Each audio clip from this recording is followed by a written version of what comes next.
Welcome everyone, Madman bringing another RSO video. So today I want to discuss the builds, more importantly the speeds for the Myth-Heir clan boss comps, whether it be a Myth-Fu or a Myth-Heir. But before I show you the builds and speeds, and then I'll go into the setups and stuff, we need to jump over to Deadwood Jedi's site because I've found a few people that have run into this problem. They don't know what's kind of going on. Maybe they built the comp themselves, or they had somebody else build them for them. And one thing is getting neglected, and it's an important thing if you're running against the Spirit Clan Boss. So let's jump over to the Deadwood Jedi site, and let me show you what I mean. Okay, so here we are, Deadwood Jedi site, and this is a Myth-Fu, but it works for the Myth-Heir. The only difference between Myth-Fu and Myth-Heir is there's Fushan, which you're putting as a speed lead, so that changes things a little bit there. But here is the problem that everybody keeps forgetting. Notes for Spirit Affinity. Heir's true speed has to be greater than 182.9, and then the DPS has to be slower than Seeker's true speed times 7.15 divided by 7.8, or his Seeker's true speed times 0.916667, right? And then the DPS's speed has to be below that.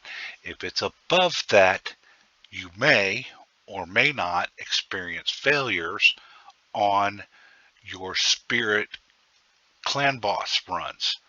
And it took me a while there, and it'd run for a month and a half, and then it would screw up. Be like, what's going on? It's been working fine. This is the problem. So now let's go back over to my free-to-play account, and I will show you the builds. Okay, here my free-to-play. Of course, I'm running the Myth-Heir comp, and of course I use Deacon. There are some other ones I think you can use, even Apothecary or Haikatoon, and so there are some variants there. But I am running the one with Deacon and Seeker. So with Deacon here, I have 186 speed. I'm not sure how much leeway there is, but he can put out some damage. So 100% crit rate, 180% crit damage. We want him to land his decreased defense, so he's one of the few champions that you actually need some accuracy on. And then you want to try and give him some attack damage stats as well. He's in Cruel and a couple of pieces of speed there, but he can be built better. He does put out a fair amount of damage.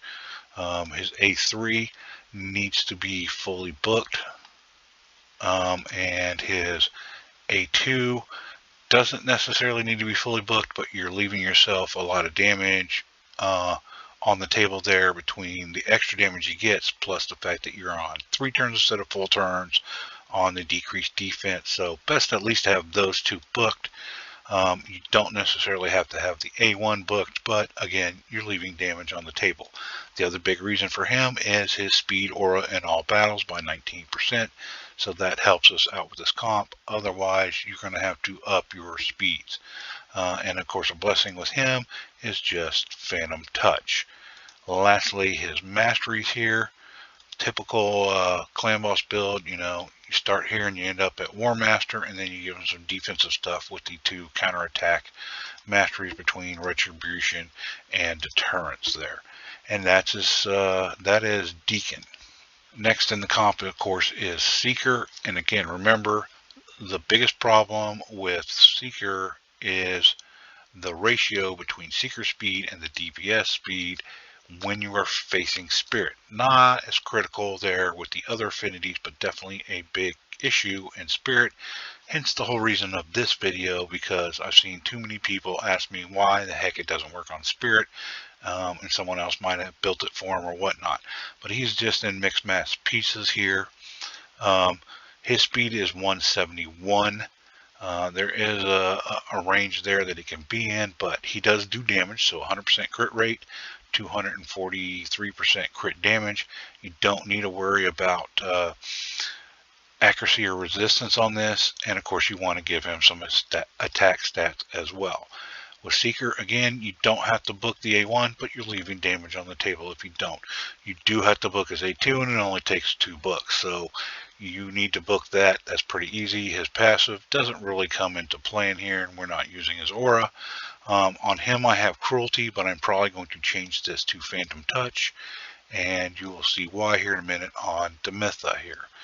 In fact, let's go ahead and let's change to Phantom Touch and hope it doesn't cost me a thing. So, boom. There we go. He has Phantom Touch. Quickly, his masteries, same thing as Deacon, right? Come down the defensive tree for the 2 counterattacks. Get the crit rate and work down to the War Master. And that's pretty typical there. Now, nextly, let's move to Myth-Heir. So the Myth-Heir here is in 3 speed sets, whatever it takes to get the speeds that you need. Not even fully booked here. I'm not sure what that even is. That's attack.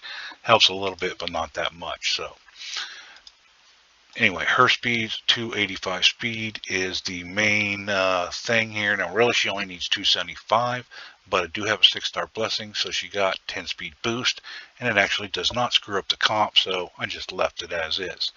If you can give her some crit stats, great, but she doesn't need it. She only hits once. She won't need accuracy or resistance either. And, you know, the attack stats are great. Of course, if you don't have the crit rate and crit damage, you don't have to worry about them as much. But definitely need to book this A3 here. This is pretty much what makes the comp work. And again, you need to book this A2. To keep it going as well. The A1 you don't, but you are leaving damage on the table if you don't. And she does take quite a lot of books, so I can foresee not wanting to necessarily book her in the beginning, but eventually you will to get more damage. Now, right now she's in Phantom Touch, but we are going to change this over to Cruelty because she is in a 6-star blessing. So what's that going to do? That's going to increase or decrease the boss's defense for up to 20%, and he only has a 25%, I believe. It does 4% per hit, so it'll only take 5 turns, and then she will have decreased the boss's defense for the rest of the fight by 20%, and that should actually allow everybody else a lot more damage. So I'm going to go ahead and switch over to that. It is a sacrifice not getting it up a little faster, but you know, it is what it is.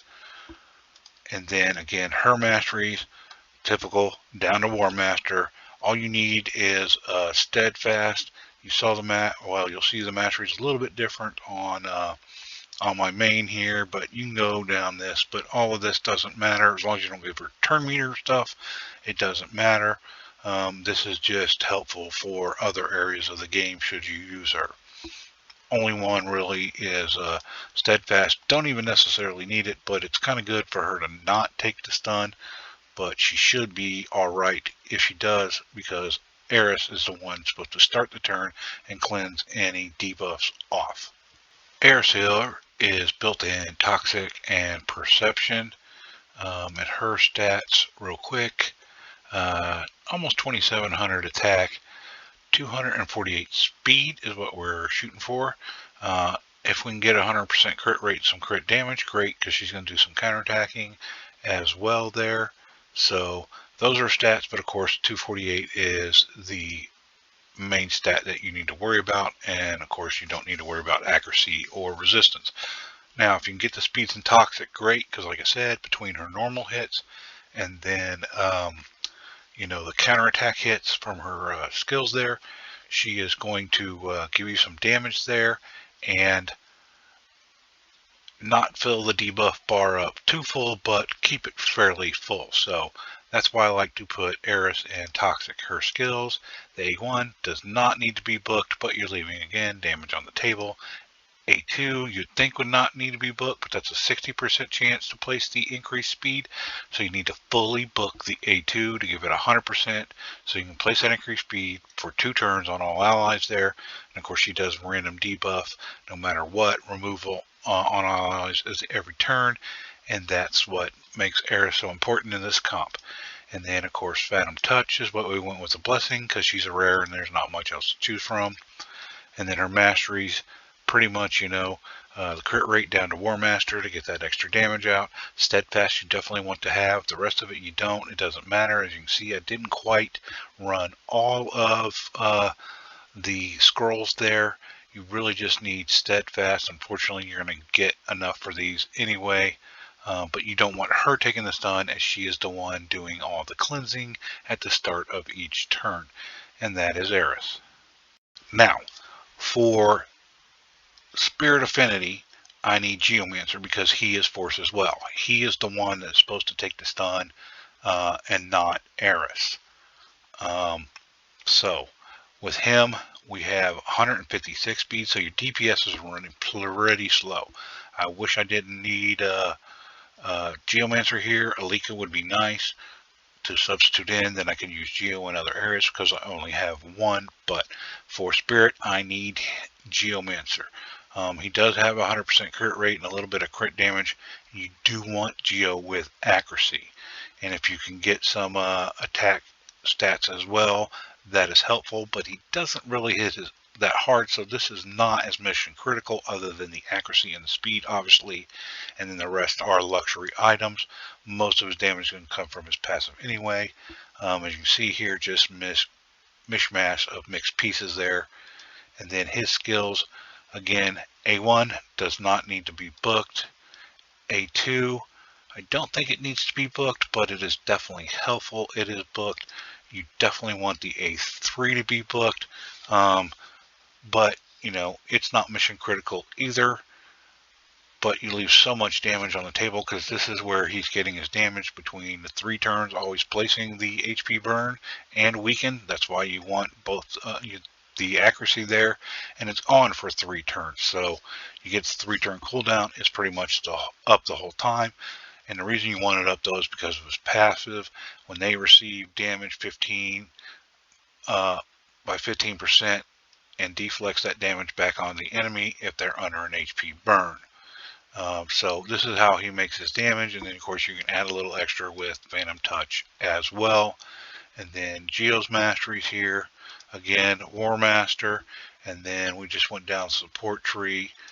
Since he is placing HP burn and weaken, we want to try and extend it just in case, but it doesn't matter because he's doing it on a 3-turn with a 3-turn cooldown. Just don't want any turn meter masteries if you go down the support side. And my other DPS is Turvold here. He's in double cruel and then mixed mass pieces.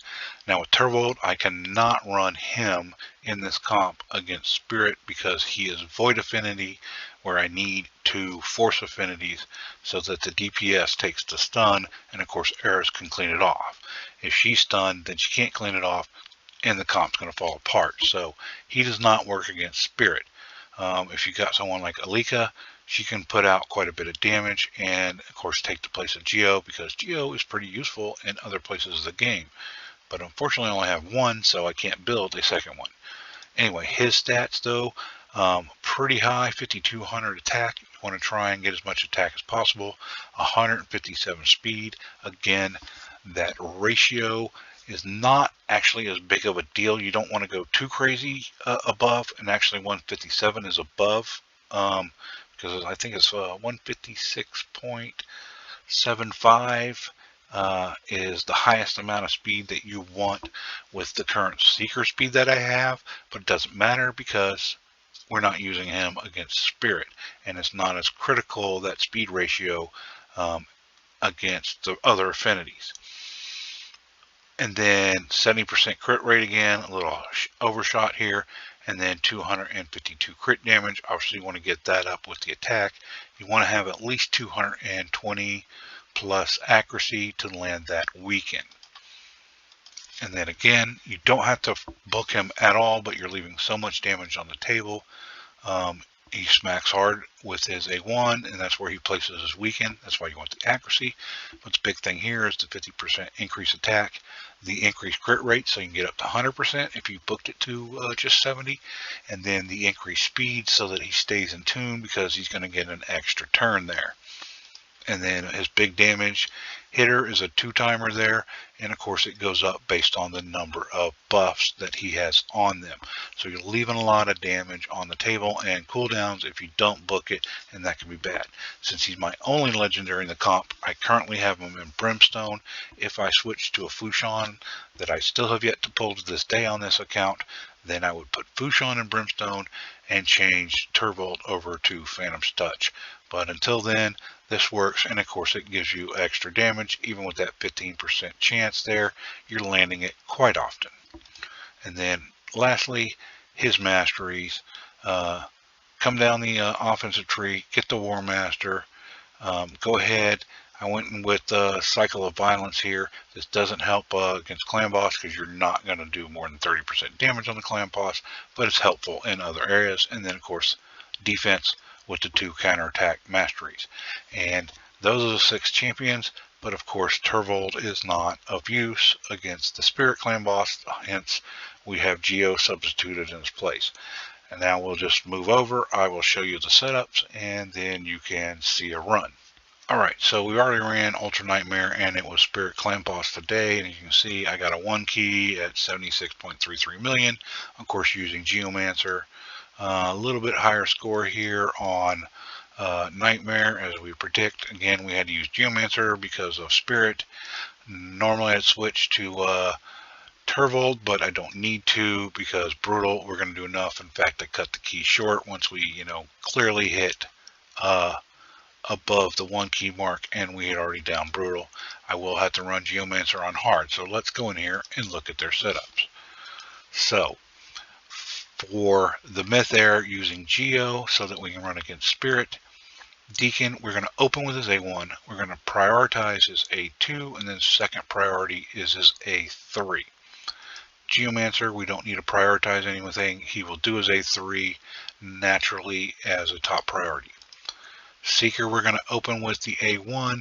You can, if you want to, prioritize the A2, but again, he will naturally prioritize that A2. Demi, we're going to prioritize the A3 with a second priority of the A2. You can tell it to open with this if you want, but she's going to do that anyway. Lastly, Eris, we're going to prioritize the A2, which she will start with. And that's how simple the comp setup is there for the Myth-Heir using Geomancer. And then for all the other affinities besides Spirit, of course I run Turvold. That way I can make sure I definitely get 1 key. So let's quickly look at that setup. Same thing though. Open with the A1, prioritize the A2, and then second priority A3 there on Deacon.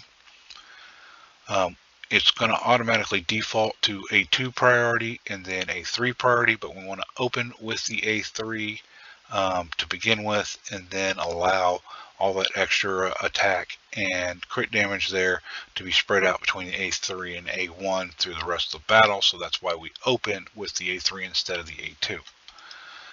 On Seeker, we're going to open with the A1. It will naturally prioritize the A2, but you can set that as priority 1 if you want. With Demi, since we're actually switching to the A2 being priority, and then the A3 being second priority, but we want to open with the A3. So that's the minor switch there between the two. And then lastly, Eris is still the same, where prioritize the A2 and go from there. So those pretty much are the only 2 differences between Turvold and Demi using the Myth-Heir there. And we will go ahead and I will run this, but you will get to see the final results of my earlier run there on Ultra Nightmare. So real quick here, you see we did Ultra Nightmare. We got 76.33 million damage dealt, which is more than enough for a 1 key here. And this is with Geomancer because this is the Spirit Clan boss. But you got see Deacon, fairly well built, a little over 10 million. Geo doing 22 million. Seeker's doing 20 million. Got 15 million out of Eris, and then a 6-star Demi is giving us 7.2. So if you reasonably build Demi, you should get 5.5 to maybe 6 but then the 6-star blessing definitely helps.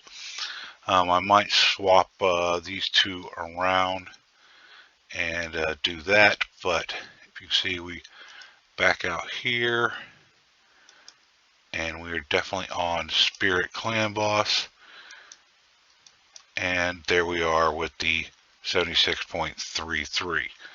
So it can do Spirit. Since I got the 6-star, no problem 1-starring it. With the builds that I have there, didn't always do it before until I got that 6-star on Demitha. It's not a requirement, but you can build up the other champs a little better. I don't have them the greatest build because I don't have the greatest gear on this account. But we'll look at the main.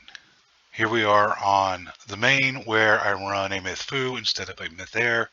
And of course, Fushan is the one that allows us to do this. He has also Force Affinity, which is the same as Eris, which just allows us to go across all affinities, no problem, full auto. And of course, while it doesn't sync up with easy, normal, or hard, it does more than enough damage to one key those. And of course, it does sync up with Brutal, Nightmare, and Ultra Nightmare. And it does allow us to one key across all affinities on those as well. Now, he is in Perception and Cruel, and of course his stats are the 40,000 not important, but he's got 5,700 attack. The most important part is the 193 speed. I do believe you have a little leeway there. He can put out some damage, so you want 100% crit rate, and you want to put some crit damage on him. He has 262 here, and he does do decreased defense, so you want to make sure he has enough accuracy. 250 is more than enough. As long as you can at least get 220, you'll be pretty good. His skills here, his A1 does not need to be booked, but you're leaving a lot of damage off the table there. If you don't book it, we're not using his A2 for Clan Boss, and we are using his A3. It does not have to be booked either, but you're going to cripple your damage output because that'll be on a 4-turn. 1, you lose some damage, but 2, you lose opportunity to place the decreased defense more often.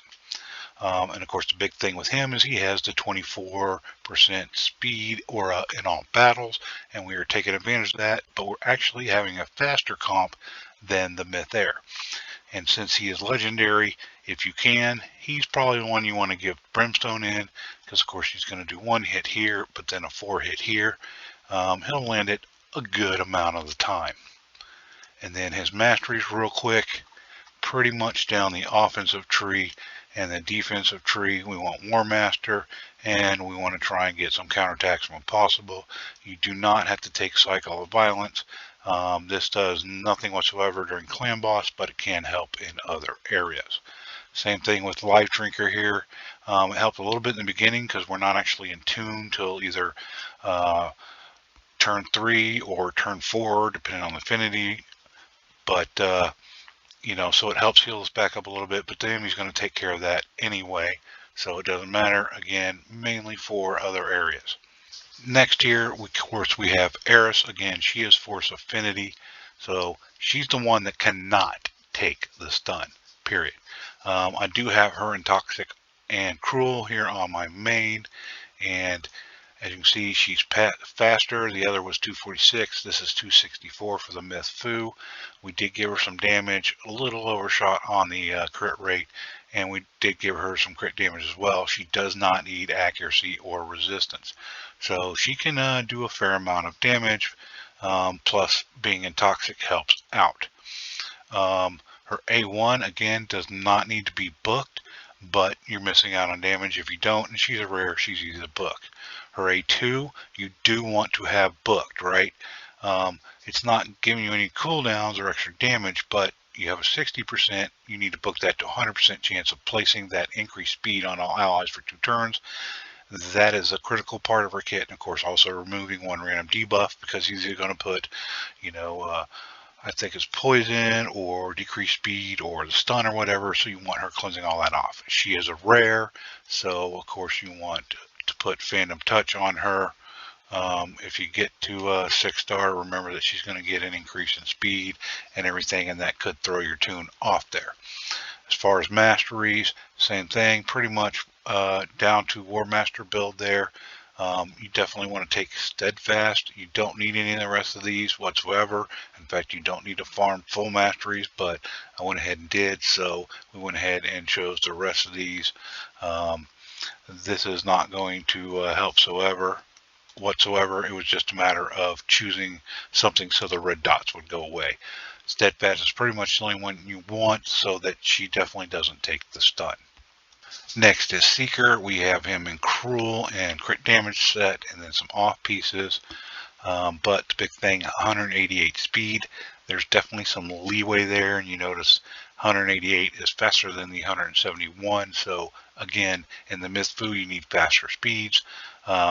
He does put out quite a bit of damage, so you want a 100% crit rate and as much crit damage as you can possibly get. You don't need to worry about accuracy or resistance again with him, so it's the speed, the attack amount, and then crit rate and crit damage. His skills, again, do not have to have the A1 booked, but you're leaving damage on the table by not. You do want to have the A2 booked. This is where it fills the turn meter of allies, gives us an increase in attack, and then grants an extra turn. Of course, it's passive, heals this, and places an increased defense. On all allies, when hit with a critical hit, not that big of a deal, but with Clan Boss does give a critical hit, hey, we're going to get the increased defense. Not going to matter whatsoever anyway, because we are in a block damage comp. But again, Fan and Touch on him. And this is where it was slightly different on the other comp. Give him the Finish Touch because he's hitting more often, right? Where the Myth-Heir is not. But real quick, his masteries again, down to War Master, Standard Clan Boss, and again the defense with the 2 counterattack masteries there. Here's the Myth-Heir. Of course, she's what makes this comp work. She's in speed and immortal sets there, and then some offset pieces. The big thing with her is her speed, 295 in this case. I'm not sure what the range is during the Myth-Heir, but always check against the Deadwood Jedi calculator there. Don't have 100% crit rate. It'd be nice if you can get there and give her a little crit damage, but you know, it is what it is. You've got to get the speed first off. You don't need any accuracy or resistance, so that's good. And then if you can build her with some damage, great as well.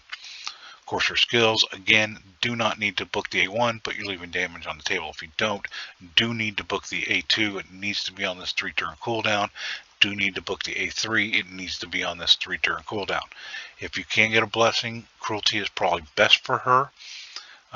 Because she's going to decrease the defense of the boss. It will take a few hits. Like this will take a while. It'll take 10 turns for her to fully deplete 10% of the boss's defense there. But that will add up to damage for the rest of the comp. And then, of course, her masteries, War Master, and then same thing kind of as the Eris build, but the only one you really need is Steadfast. But she can actually kind of take the stun, because Eris is going to cleanse it off, but better not to risk it with her as well. And of course, the War Master is just extra damage, and you're in a long fight, so that will add up somewhat. Okay, so I have one or two damage dealers here. One is Force here. It is Alika. She does hit pretty hard, so I have her in an instinct set and then some offset pieces. And she's only at 170 speed, but she does have 100% crit rate and 238% crit damage. Does not need accuracy or resistance, and as much attack as you possibly get. I would like to get this a little bit higher, and once I do, then I can stick solely with Alika. The problem is with Fushan, Eris, and Alika all being Force, it's questionable against Spirit. It works, but the damage output is not necessarily the greatest. In the meantime, she is fully booked.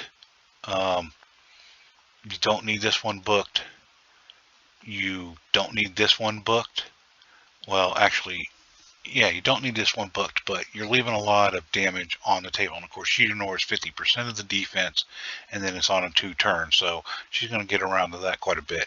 The A3, you're not even using, so you don't need to worry about any books on that.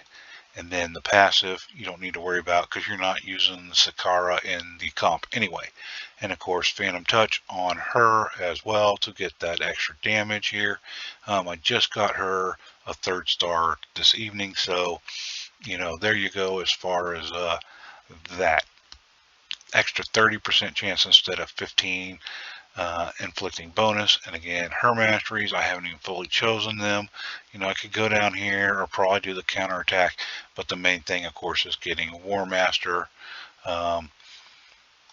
What Dead Allies, I don't think that helps. In all battles. So probably want to get Kill Streak here. So we're going to get Kill Streak.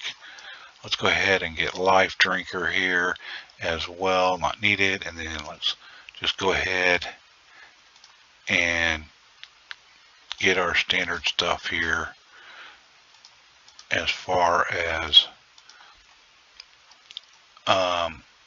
that goes. Let's see. Chance to cool down a random skill exceeds 30%. We're going to take Cycle of Violence because she is fairly decent actually in Arena as well. So there we go. We finished off her masteries there, and now she got a little bit of chance to counterattack. But again, her skill, this one has a chance. You might want to book it if you're going to use an Arena to increase the chance of the cooldowns of enemies by 2 turns, so she kind of turns into a Warlord and she can hit. Anyway, that is Alika. And my last and other DPS that I use is Turvold. Now, of course, again in this comp, because of Fushan, I don't have to worry about Spirit Affinity and having a different DPS. It's even across the board. It doesn't matter. So Turvold is in Cruel and Crit Damage set and Perception. And here's his stats.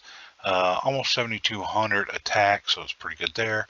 172 speed, so Seeker needs to drop down if Turvold drop down. Well, it doesn't have to, but at 172, you want to make sure Seeker, unfortunately, has to be at 188 for this to work. With him, you only need 70% crit damage or a crit rate, and then try and give as much crit damage because he's your damage dealer. And of course, you want to hit that 220 or higher mark on the accuracy because he does put a weaken out.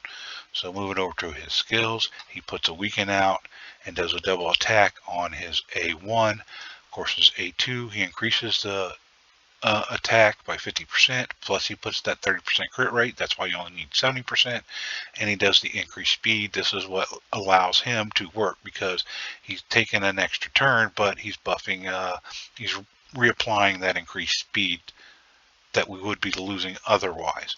And then of course he hits 2 times, and the damage increases according to the number of buffs on this champion, and it can smack. So you don't have to have any of these booked, but it is definitely recommended because he's your damage dealer, and you're leaving a whole lot of damage on the table there if you don't.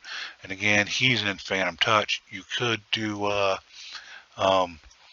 Brimstone for that Smite Blessing, but since I already have that on Fushan, then I went ahead and went with Phantom Touch here on Turvold. And then again, his mastery is pretty typical, right? Down to War Master, and then instead of taking Wrath of the Slain, we took Cycle of Revenge for other areas of the game, just like Fushan. And same thing with the counterattack masteries here on the defensive side. And so those are the 4 core champions, and then either or DPSs. Either or will work between Turvold and Alika. It doesn't matter, but with Turvold, until I got Alika, he was doing the damage.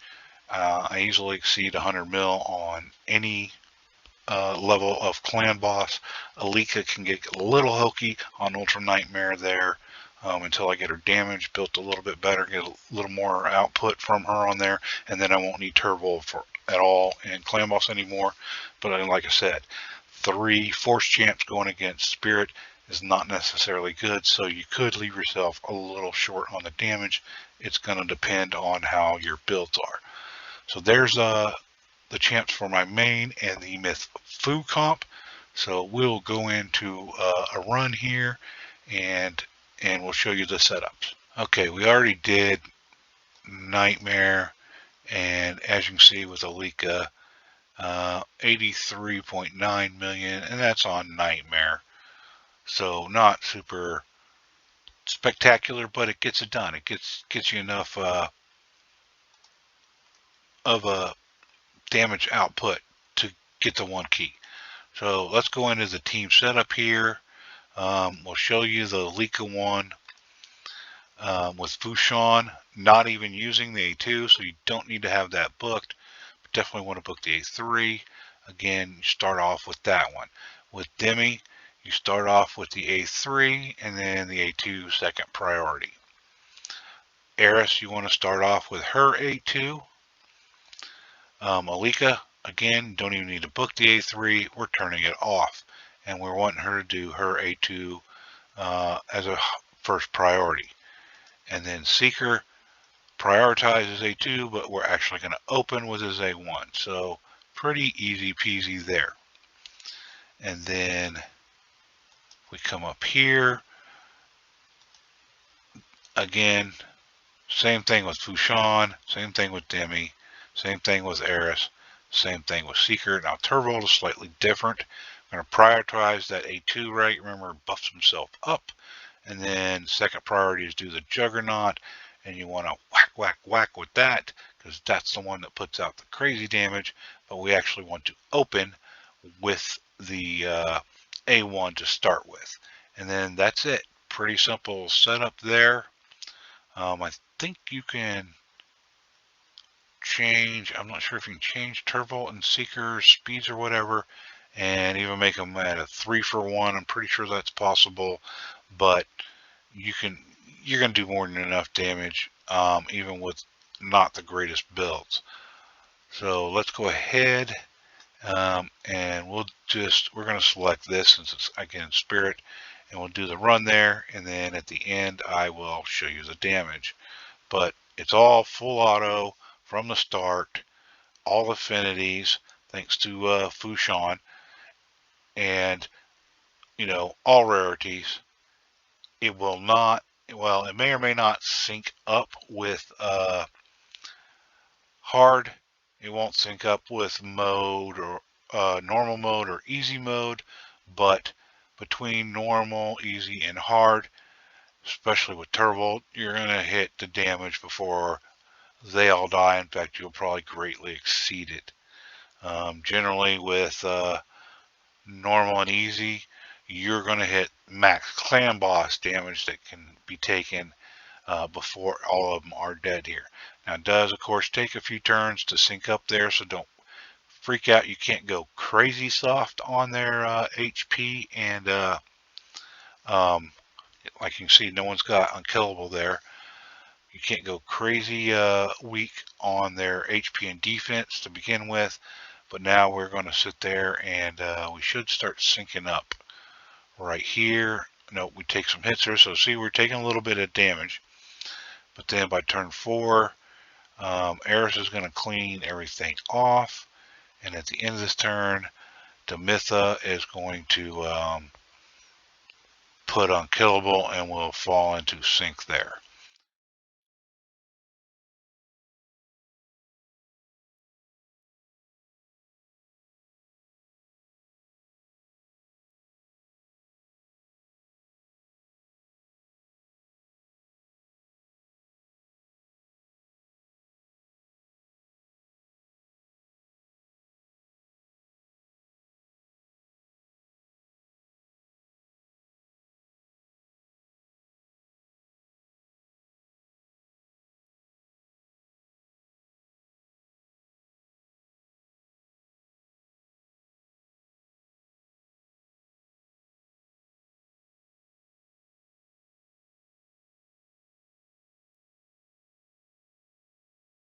So here we go, turn 31, and we just hit the 1 key mark, so easy 1 key.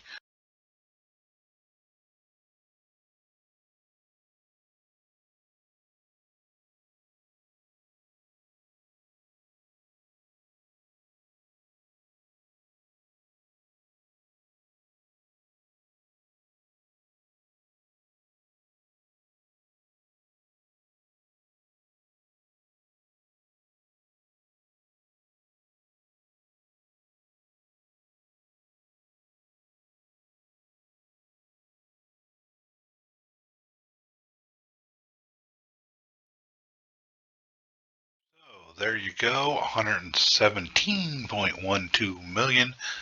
There you go. Have a nice day.